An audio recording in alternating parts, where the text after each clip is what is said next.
Ah ouais, non mais franchement, hein, c'était bien ma chère Lola, hein, Robert de la Médaille. Oui, Hein, c'était quand même. très Il bien. fait des investigations de fond. Il fait des investigations et en plus il a presque introduit ma propre chronique. C'est pas vrai, il a osé introduire. Il a osé introduire ma Ouais. chronique sans ma permission. Non, franchement. C'était pas hein. désagréable d'ailleurs. Bonsoir la gauche. Attends, c'est un peu un viol. Lola Parabellum ici pour vous ce soir, chers auditeurs de la gauche émoussée. Aujourd'hui, je vais tout simplement vous raconter une histoire. Il était une fois un homme appelé Paul-Marie Couteau.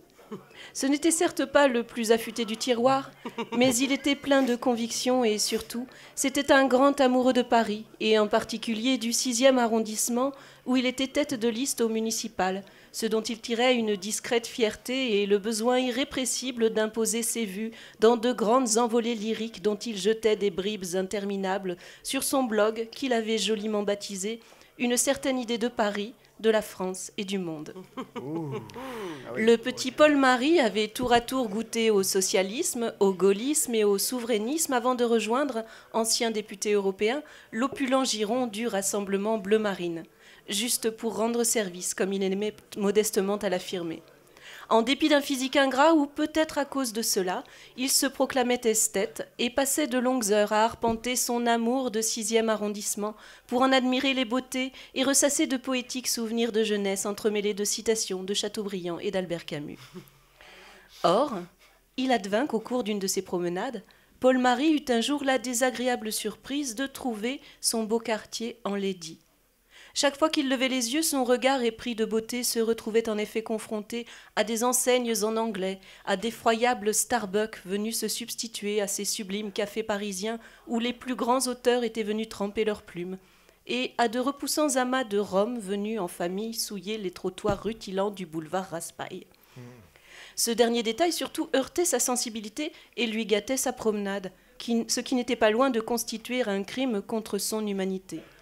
De quel droit ces romanichels venus de pays étrangers, c'est-à-dire au-delà des frontières du 6e, venaient-ils en effet dégrader le paysage si doux auquel ses yeux délicats étaient accoutumés à venir se poser depuis ses jeunes années à l'ENA ?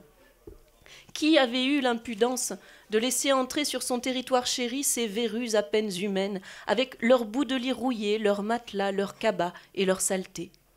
Tout cela était vraiment fort laid, et Paul-Marie se sentit envahi d'un légitime courroux qu'il s'en alla traduire par de grandes phrases pleines d'adjectifs et des preuves en images sur son blog de campagne que personne ne lisait jusqu'alors. Il y expliqua longuement l'offense qui lui était faite sous la forme de cette barbarie grise défigurant son quartier et amochant ses déambulations.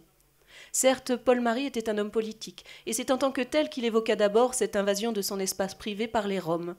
Il parla de l'Europe, des droits de l'homme et du pape, car Paul-Marie, entre autres défauts bien pardonnables, était également un catholique fervent, adepte des familles bien rangées et des citations latines mal traduites. Pourtant, écrivit-il ensuite, la plus grande faute des Roms était à ses yeux de troubler l'ordre esthétique, et ce qu'il appelait avec délectation l'esprit du 6e, son 6e à lui, son amour d'arrondissement.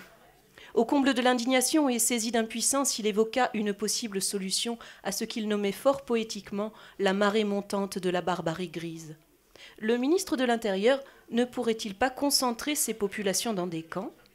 Car alors les hordes étrangères qui enlaidissaient les promenades de Paul-Marie Couteau, déçus d'être écartés du paradis que constituaient les carrefours et les boulevards de la capitale, déguerpiraient peut-être carrément du pays.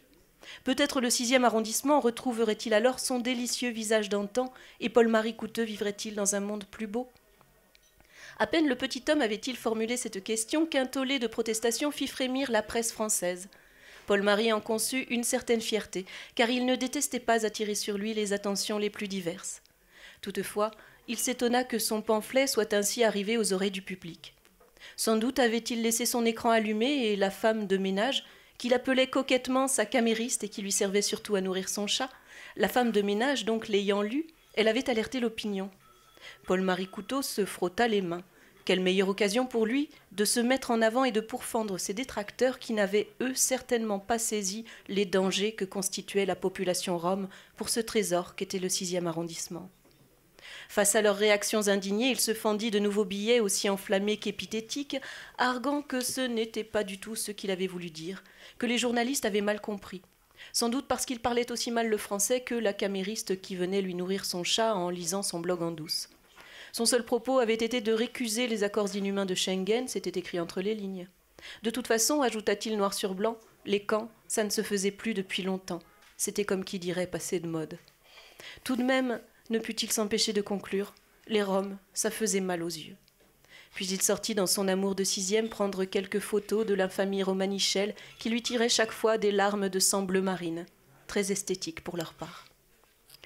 La morale de cette histoire, c'est que l'histoire est sans morale, qu'elle se répète et que même les seconds couteaux n'apprennent jamais rien. Et notre plaisir du jour, chers auditeurs de la gauche acérée, c'est que notre belle France vient de se découvrir un nouveau talent comique. Ça tombe bien, on en manquait. Allez, bonsoir la gauche. Bravo. Lola Parabellum.